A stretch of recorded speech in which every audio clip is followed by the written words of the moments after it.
नमस्कार, मनी गुरु की इस खास पेशकश में आप सभी का स्वागत है। मैं हूं स्वाति रायना। क्या आप आमदनी अठन्नी और खर्चा रुपया से परेशान हैं? तो आपको जरूरत है बचत और खर्च के बीच संतुलन बनाने की।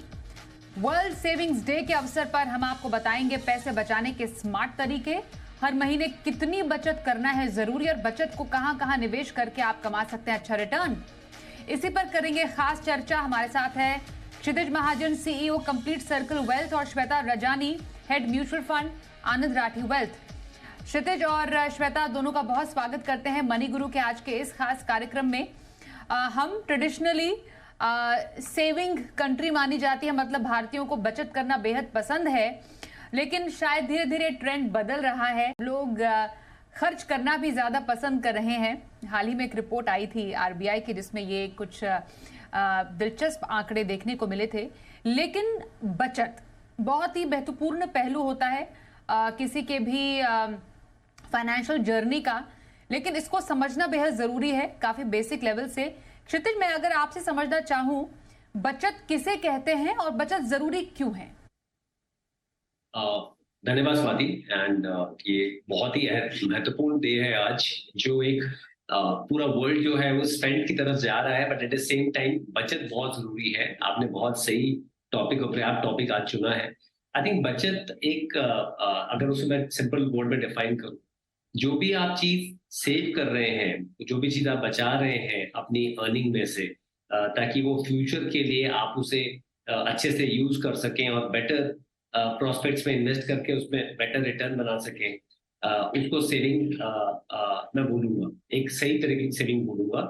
और बचत इसलिए जरूरी है ताकि, जैसे मैंने पूरी पहली लाइन में बोल दिया कि दैट आप अपने देखिए आज की डेट में मेडिकली इतने हम इवॉल्व हो गए हैं कि प्रॉब्लम है अगर आपने बचत नहीं की, अगर लंबा जी रहे हैं तो आपको अपनी लॉन्ग लाइफ को बेटर करने के लिए, ताकि आपको बड़ी एज में ज्यादा मेहनत नहीं करनी पड़े और आपके पास एक सेविंग पूल हो जिसके थ्रू आप इन्वेस्ट कर सकें, खर्च कर सकें, तो इसलिए जरूरी है वो बचत की जाए। और एक अच्छी राशि आपके पास, एक कॉर्पस अच्छा इकट्ठा हो, ताकि आप अपने अपने बड़ी एज में उसको आराम से उसके बने हुए रिटर्न पे आराम से अपने जीवन को अच्छे से आनंदमय तरीके से जी सकें। सो बचत अनिवार्य है, इसमें कोई दो राय नहीं है। और बचत किस लिए अनिवार्य है वो मैंने आपसे अभी शेयर किया है। श्वेता, लोग आमतौर पर ये जानना चाहते हैं कि हमें मालूम है कि बचत करना जरूरी है, लेकिन बचत कितना की जाए? इसका कोई एंड लिमिट तो नहीं होता है कि हमें कितना बचाना चाहिए या कितना खर्च करना चाहिए। एक बहुत ही एक थिन लाइन होती है खर्चे और फिजूल खर्चे में। तो क्या बचत करने का कोई फॉर्मूला है? एक मंथली आय से जो हमें सैलरी मिलती है, लगभग कितना पैसा उससे बचाना चाहिए आइडियली? जी स्वाति, ये बहुत ही एक इम्पोर्टेंट बात आपने पूछी है। तो दो चीजें हैं यहाँ पे। सबसे पहले आप कितनी बचत करें, इसीलिए जो फर्स्ट स्टेप इम्पोर्टेंट होती है वो ये है कि आप किस लक्ष्य के लिए पैसा जमा कर रहे हैं। बहुत सिंपल सी चीजें हो सकता है। आपका लक्ष्य है कि 3 साल बाद आपने गाड़ी खरीदनी है, तो लक्ष्य को अच्छे से लिख लेना एक बहुत ही महत्वपूर्ण चीज है। 3 साल बाद आपको गाड़ी के लिए 10 लाख रुपए की जरूरत है, तो इस तरह से आपको पता चल जाएगा कि आज से हर महीने आपको कितनी बचत करनी है वो लक्ष्य को पूरा करने के लिए। इसी तरह से आपका लक्ष्य हो सकता है 15 साल बाद बेटी के पढ़ाई के लिए आपको 25 लाख के पैसे चाहिए, तो वो धन जमा करने के लिए आपको आज से कितना हर महीने जमा करना है ये आपको पता चल जाएगा। एक तो हो गया ये। दूसरी बात, अब कई बार ये लोग बोलते हैं कि हमारा ऐसा कोई लक्ष्य नहीं है, लेकिन हमें रिटायरमेंट के लिए एक जमा करनी है। तो उस लिए जो एक फॉर्मूला आप कह रहे थे, ये मैं कहूंगी कि अगर आप शुरुआती दौर में हैं, अभी अभी आपने कमाना शुरू किया है, तो आप ज्यादा बचत नहीं कर पाओगे। हो सकता है आपकी इनकम भी छोटी कम लेवल की है, तो आप कम से कम 50% या 40 से 50% आप जमा करना शुरू करें। जैसे जैसे आपकी इनकम बढ़ती जाती है, आप करीबन 50 से 60% के रेंज में जमा करना शुरू कर दें।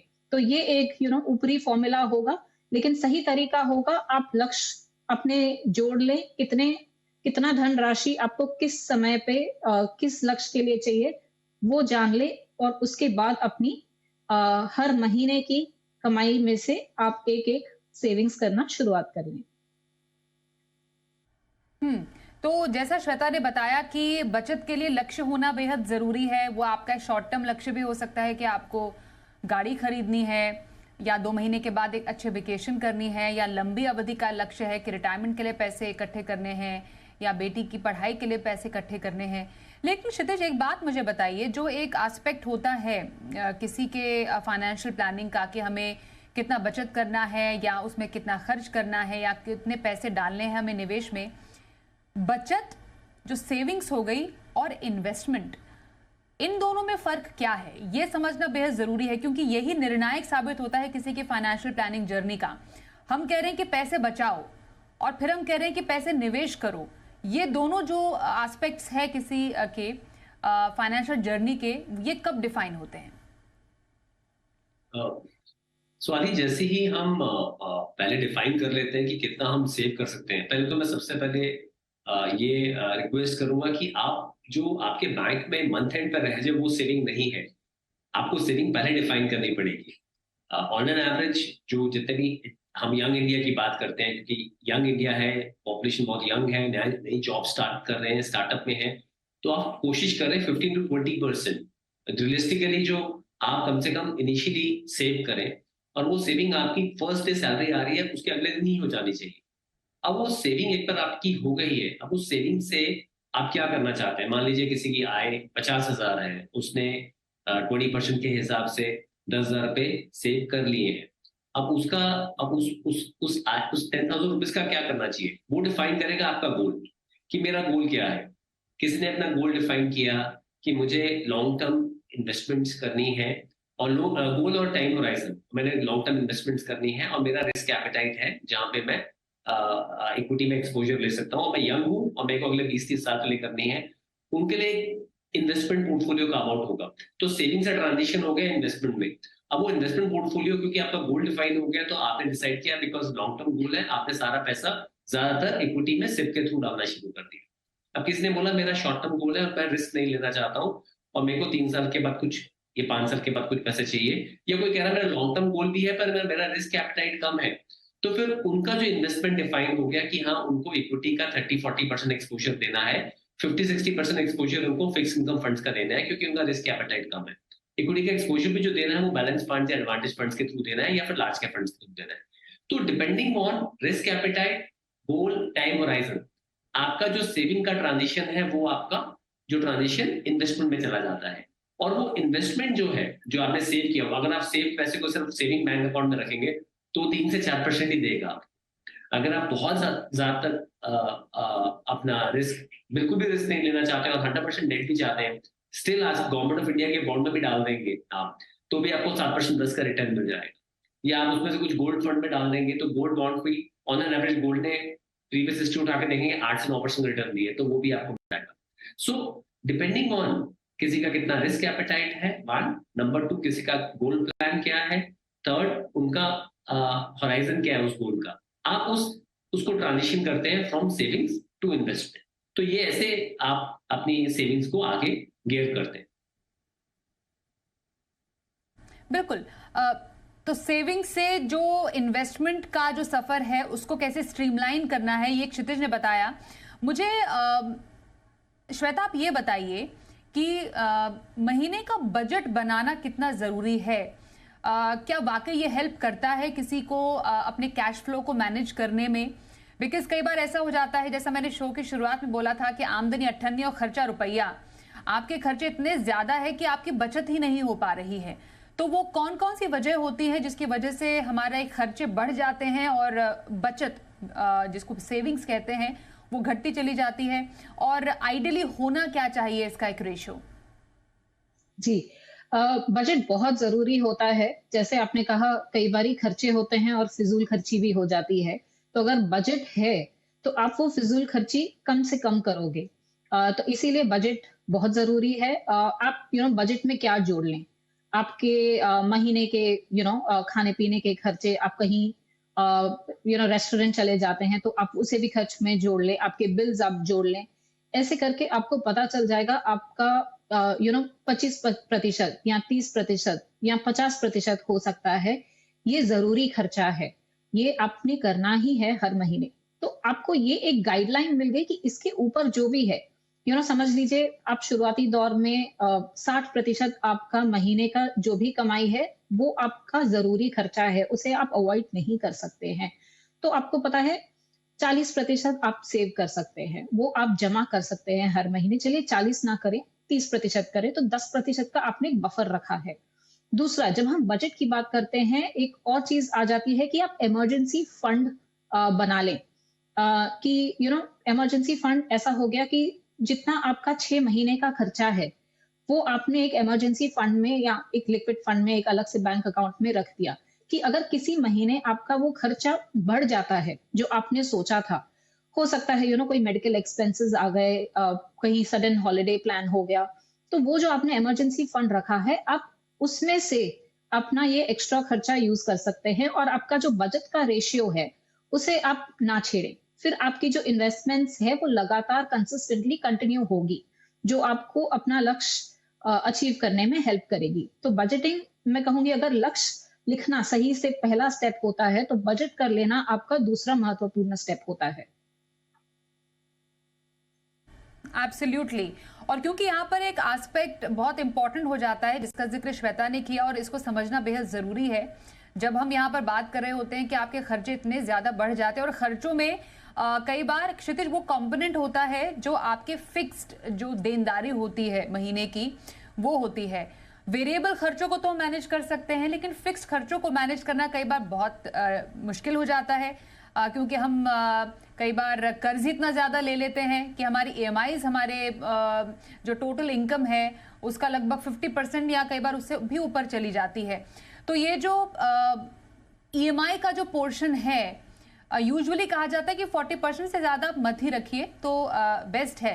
लेकिन अगर मौका लगे किसी को महीने में EMI प्रीपे करने का या आपके कर्ज के मर्ज को कम करने का, आपको कर्ज के बोझ को कम करना है, तो क्या एक सही ऑर्डर होना चाहिए किसी के ऐसे किसी भी तरीके के लोन की रीपेमेंट का?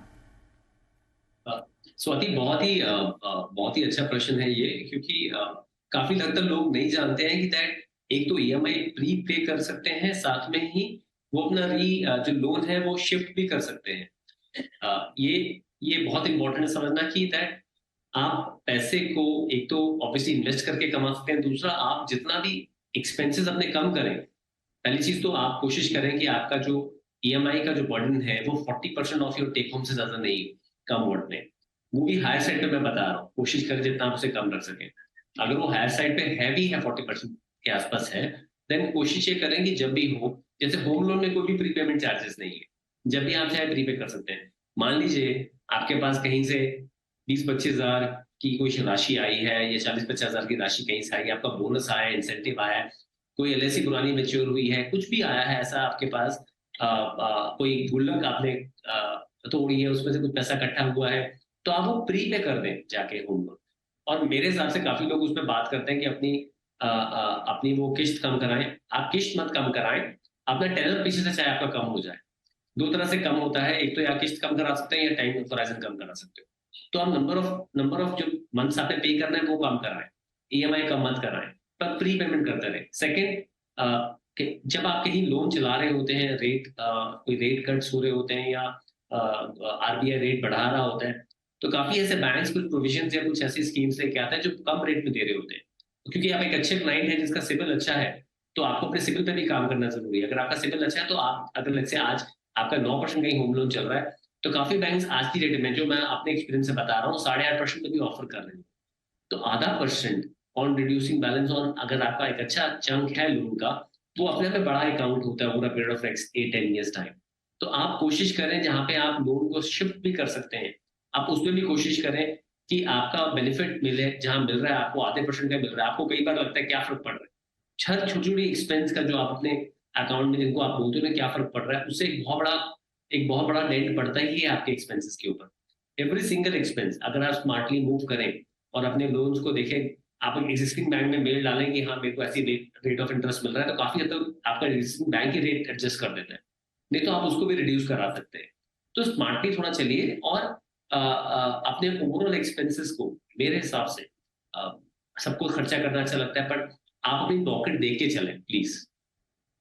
तो क्या है सही तरीका बचत करने का, यही हम समझ रहे हैं। आज हमारे साथ क्षितिज महाजन है और श्वेता रजानी से हम खास चर्चा कर रहे हैं। श्वेता, बचत अगर सही ढंग से की जाए तो उस बचत से पैसे से पैसा बनाया जा सकता है। निवेश की अब जरा बात कर लेते हैं, और जितना जल्दी निवेश की शुरुआत करें वो एक बचत का बेहतरीन तरीका हो सकता है कि आप महीने में अगर कम से कम 20% भी अपना आय का बचाकर निवेश कर रहे हैं तो उससे वेल्थ क्रिएशन की जा सकती है। जरा आपसे कुछ हम एग्जाम्पल के जरिए समझना चाहेंगे कि कैसे छोटी से छोटी रकम से वेल्थ क्रिएशन की जा सकती है। अगर माने कोई 500 या 1000 रुपए से भी निवेश की शुरुआत करे तो कितना आसान है मुनाफा कमाना। बिल्कुल स्वाति जी, SIP जो होती है आप 500 से भी शुरू कर सकते हैं। तो अगर आप समझ लीजिए 500 से हर महीने आप SIP की शुरुआत करते हैं, तो अगर आपके पास 25 साल का समय है तो वो आपको लाखों जमा कर लेंगे। अब जैसे मैं आपको एक एग्जाम्पल देती हूँ, किसी ने अगर 5000 की SIP हर महीने करी होती 25 सालों के लिए, इक्विटी म्यूचुअल फंड्स में अगर कर ली होती, तो वो आपको 25 साल बाद 3 करोड़ के ऊपर का एक धनराशि जमा करके दे देता। है बड़ी ही छोटी अमाउंट, आपको पता भी नहीं चलेगी आपके बैंक अकाउंट से कब वो डेबिट हो जाती है। लेकिन जैसे कहते हैं ना, बूंद बूंद से सागर बनता है, उसी तरह से आपके बैंक अकाउंट से निकल गई, पता नहीं चला। बहुत छोटा सा अमाउंट है, लेकिन अगर आपने 20 साल बाद या 25 साल बाद देख लिया तो वो 500 जितनी छोटी रकम भी आपके लिए 30 से 40 लाख एक जमा कर लेगी।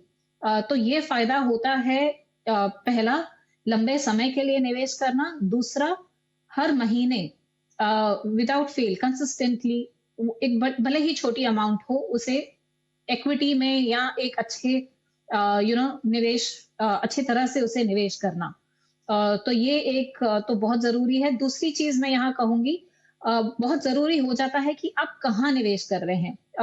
एसेट क्लासेस होते हैं, आप इक्विटी में कर सकते हैं, डेट में कर सकते हैं, गोल्ड में कर सकते हैं। तो किस एसेट क्लास में वो क्षमता है कि आपको आपका लक्ष्य पूरा करने जितना रिटर्न दे, उसमें निवेश करना बहुत जरूरी हो जाता है। जैसे अगर आप डेट में करेंगे या FD में करेंगे तो आपको 7% मिलेगा। अगर आप इक्विटी में कर रहे हैं तो लंबे समय में देखा गया है कि वहां पे आपको 14 से 15% की एक ग्रोथ रेट मिल सकती है। तो पहली चीज तो हर महीने करना, चाहे छोटा अमाउंट लेकिन करना। दूसरा, सही जगह करना, सही एसेट क्लास में करना और सही प्रोडक्ट कैटेगरी में करना बहुत जरूरी हो जाता है। बिल्कुल सही प्रोडक्ट कैटेगरी, सही स्कीम को चुनना बेहद महत्वपूर्ण है, जिससे कि पैसे से पैसा बनाना आपके लिए आसान हो जाए। क्षितिज, क्योंकि हम कैश फ्लो की बात कर रहे हैं, बहुत ही इंपॉर्टेंट कैश फ्लो मैनेजमेंट होता है। अगर किसी को कैश फ्लो बढ़ाना है अपना, तो कौन से ऐसे छोटे छोटे तरीके हैं जिससे कैश फ्लो बढ़ाया जा सकता है? स्वाति, बहुत सारे ऐसे अनवांटेड एक्सपेंसेस होते हैं जो हम अकाउंट फॉर नहीं लेते हैं, पर उनकी वैल्यू इतनी कम होती है, समटाइम वी फील ठीक है, कोई बात नहीं। पर ऐसे आप 8-10 अनवांटेड एक्सपेंसेस को भी अगर आप विल टेकन केयर ऑफ ना, तो आपका कैश फ्लो उसी से बढ़ जाएगा। जैसे सिंपल अभी श्वेता ने शी स्पोक अबाउट 5000 रुपीज से। अब आप काफी ऐसी आपने सब्सक्रिप्शन ले रखी होंगी जहां पे आई डोंट थिंक सो कि many of us are even looking at it. So I am saying look for the right subscriptions. कई नई स्कीम्स हैं जहां पे सब्सक्रिप्शन भी फ्री में आ रही है, बट आप सब्सक्रिप्शन को काउंट करें। दूसरा, आपने कई जगह मेंबरशिप ले रखी होगी वे you are not even using it. मैं काफी लोगों को देखता हूँ, और अभी क्या है कि बहुत इवॉल्व मार्केट है। यहाँ पे अगर आपको डेली बेसिस पे भी कुछ यूज कर रहा है, चाहे वो जिम मेंबरशिप है, स्विमिंग मेंबरशिप है, कोई मेंबरशिप है, आप वो यूज कर सकते हैं। रातन अगर आपने जाना ही हफ्ते में 3 दिन या महीने में 3-4 दिन है या 5-6 दिन है, तो पूरे महीने के पे करने की जरूरत नहीं है। सिमिलरली आप बहुत सारे ऐसे एक्सपेंसेस करते हैं, जैसे आज की डेट में इतनी बाहर ईटिंग एप्स हैं, तो मेरा रिक्वेस्ट ये है सभी यंगस्टर्स को, जो भी लोग बाहर जाते हैं, आप पहले से देखिए कहाँ भी you are getting the best deal. So वो डिपेंड करता है। सो काफी लोग क्रेडिट कार्ड को बोलते हैं दैट इट्स अ टूल जहाँ पे अगर आप पे नहीं करते टाइम पे तो 43-44% ब्याज लगता है। तो बट अगर आप उसको सेंसिबली यूज करें तो क्रेडिट कार्ड में बहुत डिफरेंट स्कीम्स रहती है, तो आप पहले से प्लान करके चले, और अगर पहले से बुकिंग करते हैं तो उसका आपको बेनिफिट मिलता है। Fourth, coming back to credit card, अगर आप क्रेडिट कार्ड यूज करते हैं और ठीक से मैनेज नहीं कर पा रहे हैं और आपकी आउटस्टैंडिंग है, तो मेरा रिक्वेस्ट है उसी क्रेडिट कार्ड को रिक्वेस्ट करके या बैंक को किसी रिक्वेस्ट करके उसकी आउटस्टैंडिंग को ईएमआई में कन्वर्ट कराएं। जब आप ईएमआई में कन्वर्ट कराते हैं तो क्रेडिट कार्ड पेमेंट से पर्सनल लोन पेमेंट में आ जाता है, तो आपका जो इंटरेस्ट रेट 42% जा रहा होता है ईयरली, मतलब आपने 1 लाख लिया है तो 43,000 आपको इंटरेस्ट पे करना पड़ रहा है, उस पे वो 16-17,000 पे आ जाता है। तो वो एक तरीका है। तो आप एक छोटे छोटे स्टेप्स भी लेंगे, मतलब ओवरऑल मैं बोलूंगा अगर आप पैसे की थोड़ी रिस्पेक्ट करेंगे तो पैसा आपकी रिस्पेक्ट करेगा। So this is my suggestion here. बिल्कुल। और इस पूरे प्रोसेस में एक फाइनेंशियल सलाहकार की मदद श्वेता कितना जरूरी हो जाता है, क्योंकि हमें लगता है कई बार कि बजट बनाना तो बहुत आसान है, हमें ज्यादा दिक्कत नहीं होनी चाहिए, पर इस पूरे प्रोसेस में, प्रक्रिया में एक फाइनेंशियल सलाहकार किस तरीके से एक निवेशक की मदद कर सकता है? जी, ये बहुत इंपॉर्टेंट होता है कि आप एक फाइनेंशियल एडवाइजर की मदद लें, क्योंकि वो जिस तरह से मार्केट्स को, एसेट क्लासेस को, प्रोडक्ट्स को समझते हैं, जो आपको आपके फाइनेंशियल प्लानिंग के पूरे शुरुआती दौर में मदद कर सकते हैं, और शुरुआती नहीं अंत तक मदद कर सकते हैं, और वो बहुत बहुत जरूरी हो जाता है। जैसे मैं 2-3 चीजें यहाँ कहूंगी। कई बारी हम दोस्तों से सुनते हैं कि ये स्टॉक अच्छा है, चलिए इसमें निवेश करते हैं। वो कहा सुनी आप एक निवेश कर रहे हो, वो आपके लिए सही है या नहीं ये आप नहीं जानते, लेकिन यहाँ अगर फाइनेंशियल एडवाइजर है तो वो आपको सही रास्ता बताएगा कि वो निवेश आपको आपके लक्ष्य के लिए ले जाएगा या आपको अपने लक्ष्य से दूर ले जाएगा। आपकी जो रिस्क लेने की क्षमता है, जो निवेश आप कर रहे हैं, वो उससे मैच करता है या नहीं। हर बार पोर्टफोलियो रिव्यू करना, मार्केट की कंडीशन तो बदलती रहती है, उस हिसाब से क्या आपकी जो आपने स्ट्रैटेजी बनाई है वो मैच कर रही है या नहीं, ये हर थोड़े समय में ट्रैक करके आपको बताना आप सही जा रहे हैं, आप गलत दिशा में जा रहे हैं, आपको क्या करेक्ट करना है। यहाँ पे एक फाइनेंशियल एडवाइजर बहुत इंपॉर्टेंट रोल प्ले करता है। इसीलिए मैं कहूंगी राइट फ्रॉम लक्ष्य सेट करने से लेकिन आपकी क्या रणनीति होनी चाहिए निवेश करने के लिए, और उसे हर थोड़े समय के बाद रिव्यू करना, इस सब चीजों के लिए आपको एक फाइनेंशियल एडवाइजर की जरूरत हो जाती है। एक दूसरा एग्जाम्पल मैं आपको कहूंगी, कई बारी हमको लगता है फंड्स में क्या है, आप लार्ज कैप का कोई भी फंड उठा लें, लेकिन कैटेगरी सिलेक्ट करना, जैसे अगर हमने पिछले 5 साल की हिस्ट्री देखी है तो फ्लेक्सी कैप की जो कैटेगरी है वो रिस्क के हिसाब से तो लार्ज कैप जैसी ही होती है, लेकिन देखा गया है वो 3 से 4% लार्ज कैप कैटेगरी से ज्यादा आपको रिटर्न दे सकती है। तो ये छोटी छोटी चीजें होती है जो फाइनेंशियल एडवाइजर समझेगा और आपको सही से एक गाइडेंस देगा। तो मेरे हिसाब से तो एक बहुत इंपॉर्टेंट रोल होता है फाइनेंशियल एडवाइजर का। बिल्कुल। तो निवेश, बचत, खर्च, इन तीनों का ही संतुलन बनाएं, और महत्वपूर्ण ये है कि आप अपने फाइनेंशियल जर्नी को खुद समझें, और जब जरूरत पड़े तो फाइनेंशियल सलाहकार की मदद लेने से नहीं चूके या नहीं हिचके। बहुत धन्यवाद करेंगे क्षितिज और श्वेता आपका हमारे साथ इस कार्यक्रम में शामिल होने के लिए। रुकते हैं ब्रेक के लिए, देखते रहिए जी बिजनेस।